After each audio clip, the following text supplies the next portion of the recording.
Hey everyone, welcome back to Daily Devotions. Pastor Steve here, walking with you in God's Word, meditating upon these Psalms. These Psalms, many of them have been of David, and just peering into the conversation, the worship, the honoring, the proclaiming. And that's what we get in Psalm chapter 30. It is of David. It is for the dedication of the temple, right? It says a psalm, a song, because he is going to declare, he's going to sing, he's going to proclaim the great wonders of his God.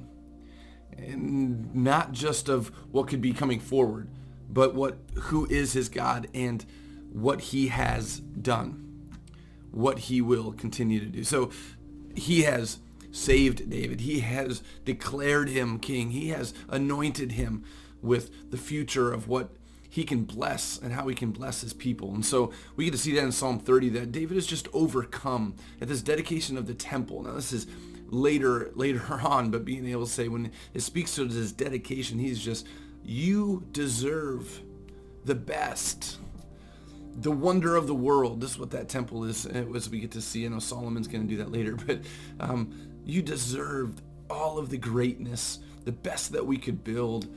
But here's this temple, this place, this house of the Lord, where we just get to reflect upon your goodness. And so I guess my push for you this day is, there's a lot going on.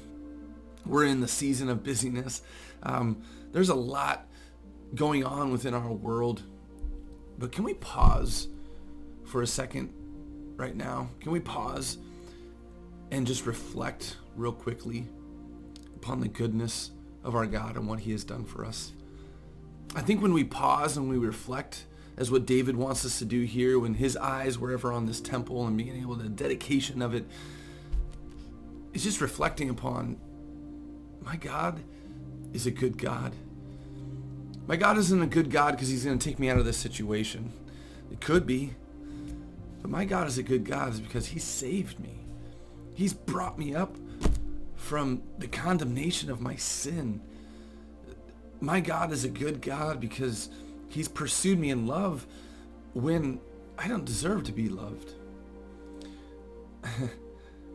My God is a good God because he's done everything for my salvation, even sending his own son. And so let's declare, let's sing, let's proclaim the goodness of God with David. Let's meditate together. Psalm 30. I will exalt you, O Lord, and you lifted me out of the depths and did not let my enemies gloat over me. O Lord, my God, I called to you for help and you healed me. O Lord, you brought me up from the grave. You spared me from going down into the pit. Sing to the Lord, you saints of his. Praise his holy name. For his anger lasts only a moment, but his favor lasts a lifetime. Weeping may remain for a night, but rejoicing comes in the morning. I love that. That's one of my favorite verses. Weeping might be for the night, and we can rest that the new morning, if God brings that new morning, grace and mercy is going to flow. So yeah, weeping may remain for a night, but rejoicing comes in the morning. He lifts up that sun and starts a new day full of his grace and mercies. Verse 6, when I felt secure, I said, I will never be shaken. O Lord, when you favored me, you made my mountain stand firm. But when you hid your face, I was dismayed. To you, O Lord, I called. To the Lord I cried for mercy. What gain is there in my destruction, in my going down into the pit? Will the dust praise you? Will it proclaim your faithfulness? Hear, O Lord, and be merciful to me. O Lord, be my help. You turned my wailing into dancing. You removed my sackcloth and clothed me with joy, that my heart may sing to you and not be silent. O Lord, my God, I will give you thanks forever. And just take a look at this proclamation, this declaration, this song. David saying, I'm going to give thanks to you forever. Not because of the platform that I'm on, not just because of the people that you've surrounded me with, not just because of the money that I have or the possessions that I have and the top of the world King David, but because you've saved me. Because I was down in the pit and you pulled me out.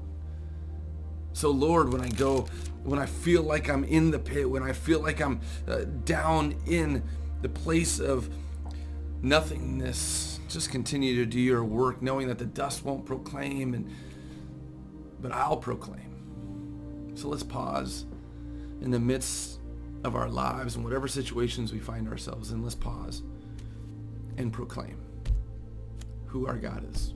A God of salvation, a God of grace, and a God of faithfulness. And when we have that picture, when we pause and really reflect upon the God of salvation and the God of and the God of salvation, the God of, as we're going forth in that declaration, the God of eternity, the God that has given us everything, faithfulness, let's give thanks in the midst of what we're sitting. I pray it's joy, but if it's not, may God turn your wailing into dancing. May he take off that sackcloth, that grief, and fill you with joy, because he's a God of salvation. He is a God of faithfulness. He's a God of grace.